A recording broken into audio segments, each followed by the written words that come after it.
hello, and welcome to our preview of the Supreme Court's hearing in McGirt versus Oklahoma. I'm here with my friend Bob Anderson. My name is Sarah Harrington. I'll introduce us and give you a little kind of introduction to the case, and then Bob is going to really tell us about the meat of the legal issues, and then we'll talk about things to look for in the oral argument, and then have some more discussion. And towards the end, we are hoping to take some questions from the audience. So please, if you have some questions, there's a little Q&A feature in the Zoom screen, and so you can submit your questions, and we hope to have time to answer some and have a little bit of back and forth discussion that way. So as I said, my name is Sarah Harrington. I'm a partner at the law firm of Goldstein and Russell. I'm also an occasional contributor to SCOTUS blog. Mostly my day job involves being a lawyer in the Supreme Court. I've argued 21 cases in the Supreme Court. Before I had this job, I worked at the Solicitor General's office. The Solicitor General is sort of the head lawyer for the Supreme Court for the United States, and I was one of the minions there. I did a little bit of Indian law while I was there, but I'm basically a generalist. I am also an occasional teacher. I am one of the instructors at the Harvard Law School Supreme Court Litigation Clinic. With me is my new friend Bob Anderson, who is a professor of law at the University of Washington School of Law. He's also the Oneida Indian Nation visiting professor of law at Harvard Law School. He focuses on American Indian law issues and also natural resources law. So Bob, thank you for joining us and welcome. So we're talking about this case.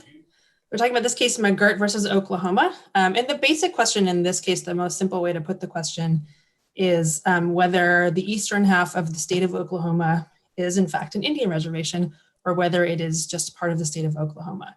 And the question is whether it is still an Indian reservation belonging to the Creek Nation, which is an Indian tribe. So that could matter for a lot of reasons. There are sort of regulatory consequences and taxation consequences, but what's relevant in this case is that there would be criminal consequences. And the main setup is that there is a federal law called the Major Crimes Act. And the federal statute says that only the federal government, not states, can prosecute certain major crimes that are committed by Indians on an Indian reservation. And so this case involves Mr. McGirt, who was convicted of a serious crime. He is a member of an Indian tribe. He committed the crime in a suburb of Tulsa that he says is actually part of the Creek Nation Indian Reservation. And if he's right about that, then that means that the prosecution of him by the state of Oklahoma was invalid because Oklahoma had no jurisdiction over this type of major crime with this type of defendant in this area. And so if he's right, then that conviction was invalid and should be overturned. And so, as I said, Bob's going to tell us more about the legal issues that are involved in understanding how to figure out whether the eastern half of Oklahoma is or is not an Indian reservation, and it's a pretty interesting area of law. But I'm going to kind of give you a little bit of background on how this case got to be in the Supreme Court right now. I'll just take a few minutes because it's a pretty interesting, it gives you a little bit of insight into the workings of the Supreme Court. I know we're hoping that we have a lot of high school students joining us, and so I don't know how much you know about kind of the day-to-day workings of the Supreme Court, but it's sort of interesting, and this case is quirky in a number of ways, and so I'll give you just a few of the more interesting details. So this argument that this part of Oklahoma is actually not Oklahoma, but is the Creek Nation Indian Reservation was first made by a guy named Patrick Murphy. He, like Mr. McGirt, was an Indian who was convicted of committing a major crime in an area that is in this part of Oklahoma. And he, in challenging his conviction, he made the argument that the state didn't have jurisdiction to prosecute him because it's an Indian reservation. He initially was not successful, but eventually he prevailed in the 10th Circuit Court of Appeals, which is a federal court of appeals that covers this region of the country that's kind of like not the West Coast, but the next chunk over towards the east. So it covers Oklahoma and Colorado and Utah. So he prevailed in the 10th Circuit. The 10th Circuit said, strange as it may seem, under the law as it currently exists, we think that the Creek Nation's Indian Reservation still exists. It was not dissolved when Oklahoma was created as a state. Maybe the Supreme Court would want to get involved in figuring out if this is right or whether the law should change or what we should do. So they basically invited the attention of the Supreme Court. The Supreme Court said, yeah, sure, that seems like a great idea. Why don't we get involved in this? And probably about 2 years ago now, they did something that is called granting cert. They granted cert in Mr. Murphy's case.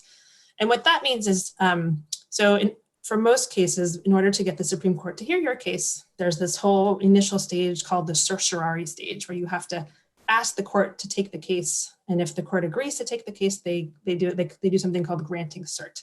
And they take very few, very small percentage of the cases where people ask them to get involved. But in this one, they said, yes, we're going to get involved. They granted cert. Then what happens is the parties on each side file briefs, and then they have an oral argument. And so that happened in the Murphy case. The oral argument was in November of 2018. And I did a moot court for one of the parties in this case, which is sort of a practice session before the oral argument. And I can remember thinking at that moot court, gosh, this is a hard case. The law kind of seems like it's still an Indian reservation, but if you think about, well, what does that mean for the practicalities? It's really, it doesn't feel like the kind of conclusion that the Supreme Court's going to reach, just because it's going to upend so many different things. So I remember thinking, this is a hard case. I just can't predict what they're going to do. And sure enough, about 3 weeks after the argument, we got some sense from the court that it agreed this is indeed a hard case, because it did something unusual. It asked the parties to submit supplemental briefs. So that doesn't happen very often after argument, but they said, we'd like you to address 2 questions. And I won't give you the details of the questions, but the main gist of the questions was, is there some way that these state prosecutions could remain valid if it is a reservation? So that was some indication that they're looking for a way out of kind of the main clash that the parties had set up. So the parties submitted their briefs, and then everyone waited, and we waited, and we waited, and we waited. And the way the Supreme Court works is they have these things that they call terms, and the term starts in October of one year, and it runs through June of the next year. And cases that are argued October through April, this year May, we'll get to that later, are decided by the end of June. So the end of June 2019 rolls around, almost a year ago, and there's been no decision in this Murphy case. And so the court, on the very last day of its term, it issues an order saying, we're going to hear re-argument in this case next term. So starting in the term that we're in now, which started last October. So that was an interesting thing. That happens occasionally, not very often. The strong sense of everybody who's interested in these things is that the court was tied. And so one thing that's funny about the Murphy case is so there's 9 justices in the Supreme Court, but Justice Gorsuch was recused from the Murphy case. Now, before he was on the Supreme Court, he was a judge on the 10th Circuit. And generally, although the justices don't ever explain why they're recusing, they generally will recuse if they were sitting on a court when the case that comes up to the Supreme Court passed through that court. And the Murphy case had sort of bounced up and down a bit. And so Justice Gorsuch was on the 10th Circuit when the Murphy case was there. So he was recused. So everyone thinks, well, there's a 4-4 split. What are they going to do? They're going to have re-argument, but how is that going to resolve things? Everyone's sort of like presumably dug in if they couldn't reach a decision. So they said, we're going to restore it to the argument calendar. And then again, we waited and waited and waited, and nothing happened. They went through 3 months of arguments, nothing from Murphy, never a whisper. And then in December of last year, December of 2019, they granted cert in this McGirt case, which presents the same issue, but in which Justice Gorsuch is not recused because it came up through the state courts. And so that's sort of, that's where we are now. So it'll be interesting, obviously all eyes or ears will be on Justice Gorsuch when the argument happens next week, but I'm going to pass it back over to Bob, who's going to sort of explain the legal issues in the case and what's at stake. Take it away, Bob. Thanks, Sarah. Sure. All right. Thank you, Sarah. That was a great summary of a very complicated background to this most interesting case. The Indian law history, which I've been working with for the last 35 years as a practitioner, and then for the last 20 years or so as a law professor, and I still practice a little bit of Indian law as well, but you have to go all the way back to the start of the United States and maybe even earlier to the colonial adventures of the Europeans in the United States to really understand the background here. And the critical question is, what is an Indian reservation? And classically, an Indian reservation is a piece of land that a tribe somehow managed to hold on to despite the colonization of the United States. And typically the tribe would give up most of its land to the United States, or be induced to give up most of its land to the United States and retain a smaller piece or reserve it. So that's where the term reservation comes from, that the land was set aside by the tribe for its permanent use. The United States recognized that and agreed to protect that land for the tribe against outside interference, trespassers, and also to prevent outside laws from being imposed on that land. Largely, we're talking about the laws of the states. And over time, Congress adopted its own special set of laws, mostly criminal laws regarding Indian reservations, and that's the Major Crimes Act that Sarah was talking about. This case is complicated in other ways besides the procedural history. The Creeks were one of the so-called 5 civilized tribes that lived in the southeastern part of the United States, and those tribes were in a major conflict with the state of Georgia, with Andrew Jackson, and with the state of Alabama. The Creeks were in Alabama, and in a series of treaties between 1832 and 1833, they agreed, some would say were coerced, into moving into present-day Oklahoma, which at that time was known as the Indian Territory. And the concept behind the U.S. policy at that time was that the Indian Territory would be set aside for Indian tribes that would be moved there on a voluntary basis from the eastern part of the United States, and they would stay there, and that territory was supposed to never become part of a state. Well, it is now the state of Oklahoma, and that happened in a series of events in the late 19th century, and around 1901 and 1906 are the most relevant dates for this case. And so the Creeks found themselves removed from Alabama into present-day eastern Oklahoma in the 1830s. They had a very large reservation in the 1850s. Congress decided that they wanted to reduce that reservation, and again, the United States having the military power and the political power induced the Creeks to sell off half of their reservation. And what was left is the eastern half of that reservation, which is what this case is about. And that includes the city of Tulsa. And so there are a lot of Indians living there, but there are many more non-Indian residents of Tulsa and the entire reservation area. And so the question in this case is, when Congress in 1901 opened up the reservation to non-Indian settlement, they took the land that was communally owned by the tribes. The tribe owned the entire parcel and divided it up among individual Cherokees, and then sold some of the land to non-Cherokee or non-Creek people who wanted to move into the area. And that was the process known as allotment. And if you listen to the argument, you'll hear a lot about the allotment statute. That's one of the key points of contention between the lawyers for the tribe and the lawyers for the state of Oklahoma. And the Congress took another step in 1906, and there was a lot of conversation among members of Congress and with the tribe and with the state of, and with what would be the state of Oklahoma about transferring jurisdiction to the state and removing the tribe from having a governmental status, basically to terminate their government, which Congress has the power to do under principles of federal Indian law. And so Congress took some halting steps toward terminating the tribe's legal existence. It never quite happened. It was linked to taking away all the tribe's land. That never happened either in the early part of the 20th century.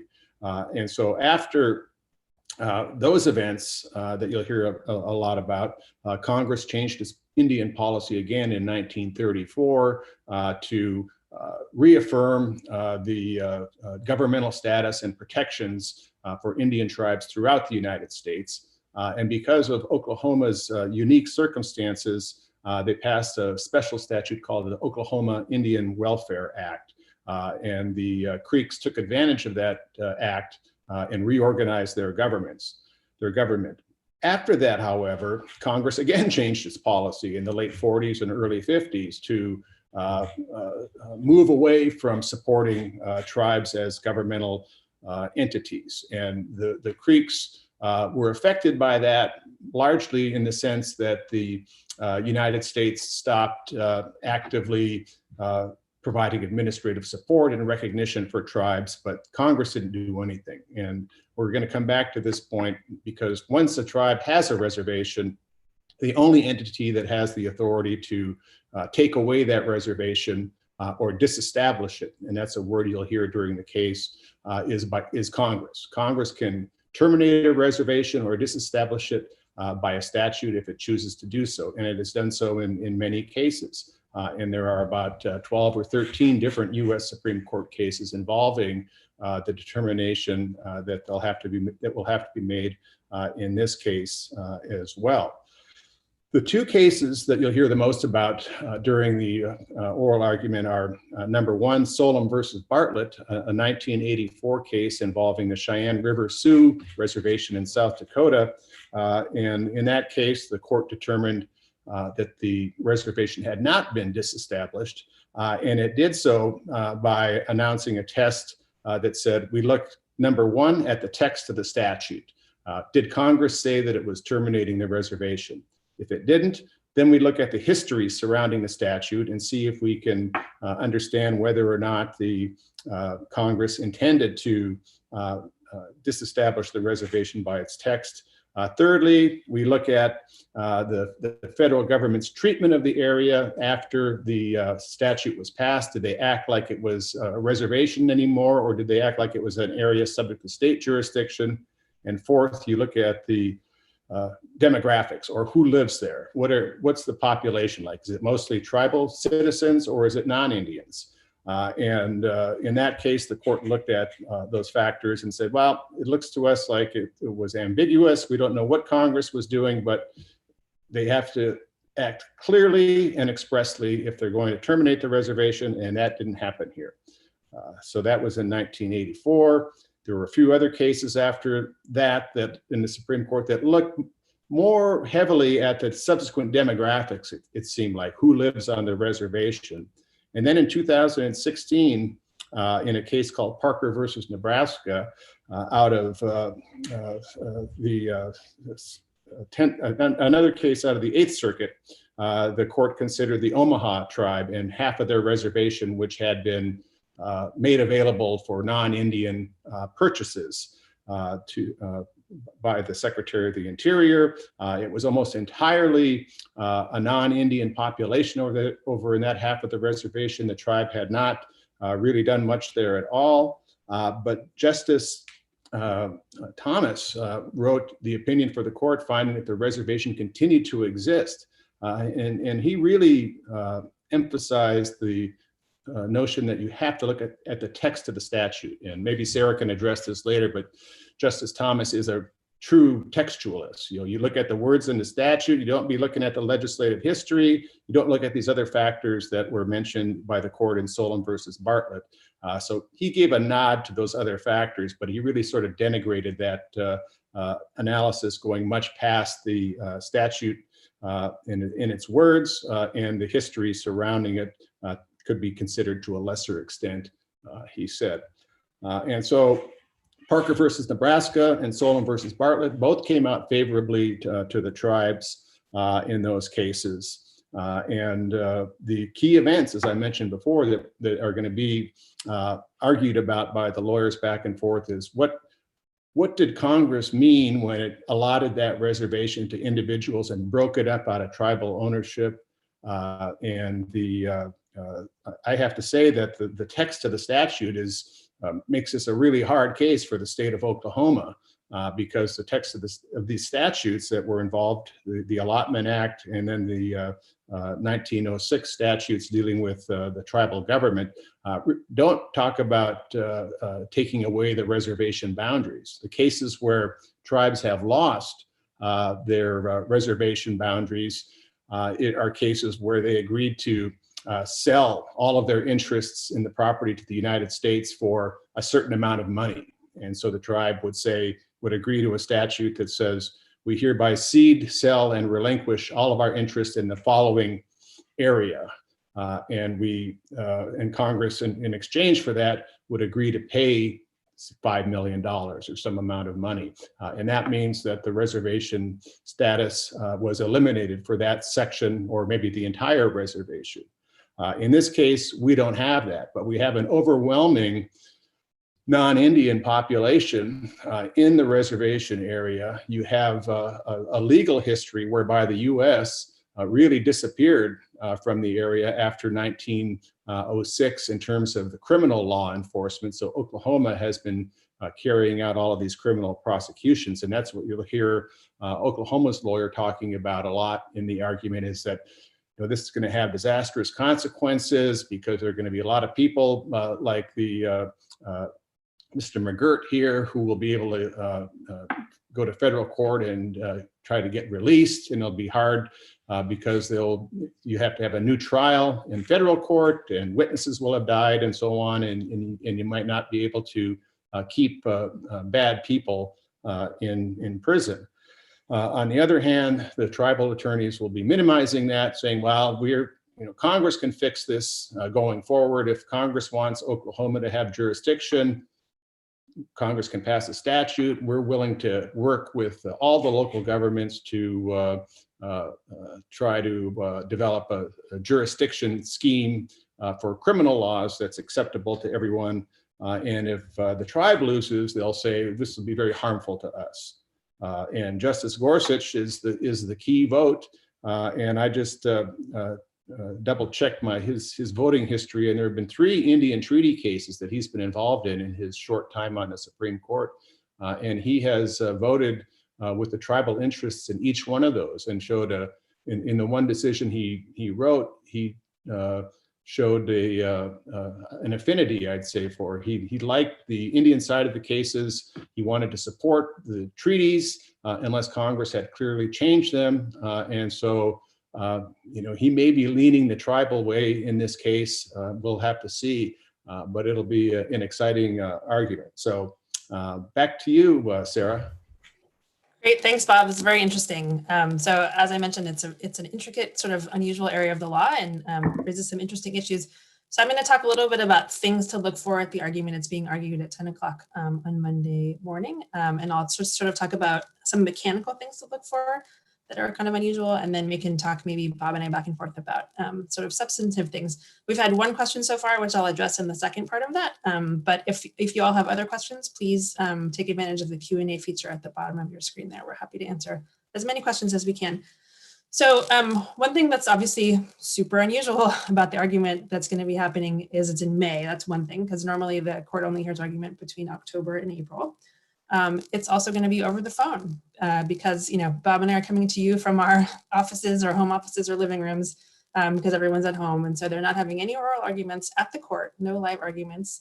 Some courts are doing arguments like this by Zoom. I did an argument in the Sixth Circuit yesterday by Zoom, which was very strange. But the Supreme Court has decided it does not want to do video arguments. Instead, it's just doing it on the phone. And so normally, I don't know how many of you are familiar with how Supreme Court arguments go, but normally you have one advocate at a time up at the podium for between 10 and 30 minutes, and they start talking, and then they just get peppered with questions from the justices. There are 9 justices, as I mentioned. Ordinarily, only 8 of them ask questions, Justice Thomas says he hardly ever asks questions.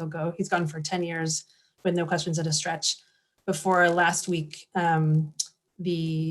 it looks like some questions are coming in via chat. Great. Before last week, it had been about a year or so. So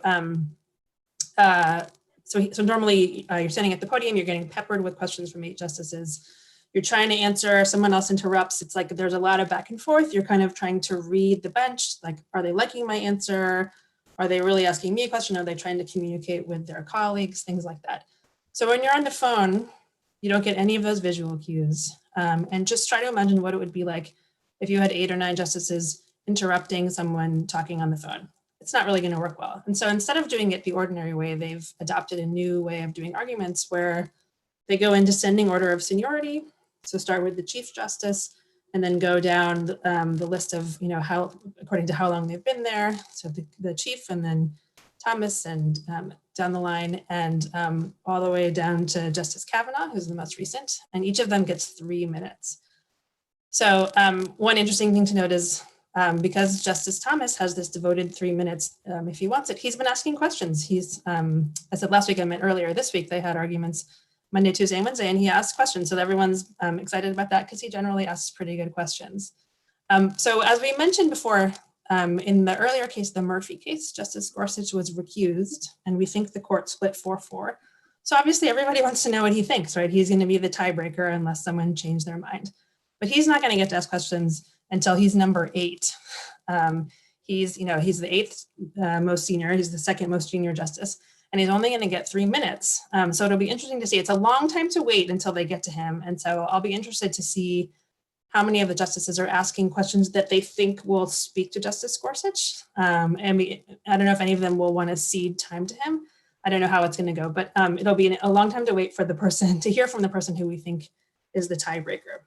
So that'll be interesting. So Bob mentioned that Clarence Thomas is a textualist. Justice Gorsuch is also a very committed textualist.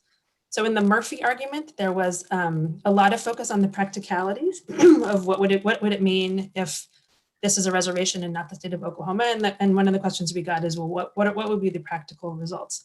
And so there were questions. So there are regulatory consequences and taxing consequences. The main one at issue in this case is the criminal consequences. So, all of the state prosecutions going back to 1907 would be wiped out for this certain category of crimes. But also, the Chief Justice, Justice Roberts, asked questions like, well, what if the Creek Nation decided it wanted to ban alcohol sales in half of Oklahoma? What would that mean? Could they do that?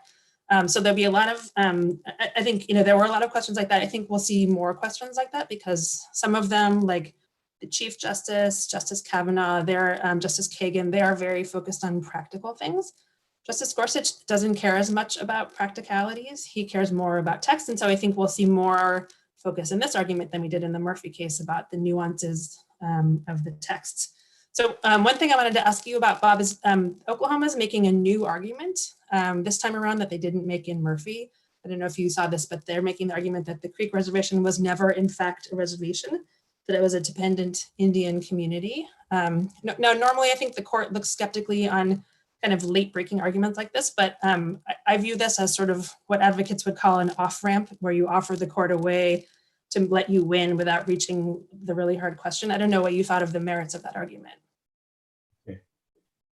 All right, great question. Well, I think it's a real interesting argument, but I think it's very weak because the last treaty that the tribe signed with the United States in 1866 that cut the reservation in half calls what's left a reservation. The treaty itself refers to said reservation. And then there are many examples of other lands that, like in New York, for example, that are fee lands that have a little different status than other reservations, are treated like other reservations elsewhere. So I don't think it's going to go very far, but it's a good try. It's sort of grasping at straws because I think this is a real tough case for them, given the way Parker came out. I think before Parker, it might have been easier for the court to deal with these practicalities. But now that we're back on the text, I think it's a tough case. And there was a question here I wanted to answer that somebody asked. It was, what are the, if under Oliphant, tribes only have jurisdiction over tribal members in the criminal context, what's worried about, what is there to worry about? And I think you, Sarah, made the point, which is that Mr. McGirt would be released from state custody, be rearrested by the feds right away, and they would prosecute him. But there would be a large number of people who are in prison now who would be eligible to seek release. And those would be both Indians and non-Indians, because if it's an interracial crime by a non-Indian against an Indian, that would have been federal authority exclusively under the Indian Country Crimes Act. And for Indians, they're prosecuted under the Major Crimes Act if they commit a serious offense.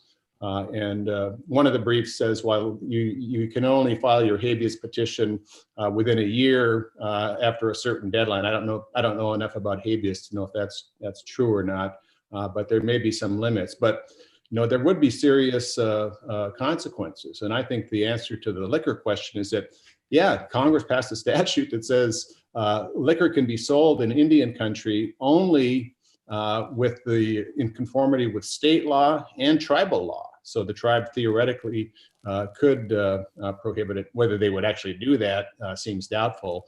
But there are some consequences here, cutting both ways.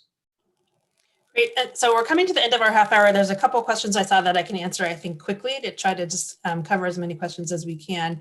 One was what happens to Mr. Murphy? And the answer is his case is just kind of on ice, but in the Supreme Court. So he will get the benefit or the lack of benefit of whatever decision is handed down in McGirt. So if Mr. McGirt wins, Mr. Murphy will win. If Mr. McGirt loses, Mr. Murphy will lose. And then there was a question about like a possible middle ground answer. I think the court is struggling to like find a way to thread the needle between not, they don't want to necessarily just change on the fly the law about disestablishment, but they don't necessarily want to say, well, half of Oklahoma is an Indian reservation. And I think they've been struggling with how they can do that. One option that I think was floated by, I think Justice Breyer in the Murphy argument is that they could say, well, under the law as it stands now, this is still a reservation, but we're going to stay our ruling, which means that there would be no consequences from it for a certain period of time to give Congress a chance to respond if they want to respond. Because fundamentally, the question of whether land is or is not a reservation is thought to be under the purview of Congress. Congress gets to make that choice. And so the court could say, well, if you intended to disestablish the reservation, you haven't done it effectively, we're going to give you a chance to do it. The court has done that in other cases, not reservation cases, but in different contexts.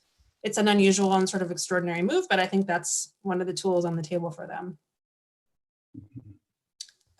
Bob, do you have anything else you want to add before we close out? I think that's really interesting. Yeah, some reporter called me about that yesterday, and I didn't respond because I thought, it would be strange if Congress retroactively declared it not to be a reservation. Would that be violate another provision of the Constitution to try to make a retroactive law and say, well, this has actually not been a reservation, even though the Supreme Court seems to think it is, and therefore you people have to stay in jail. I don't know.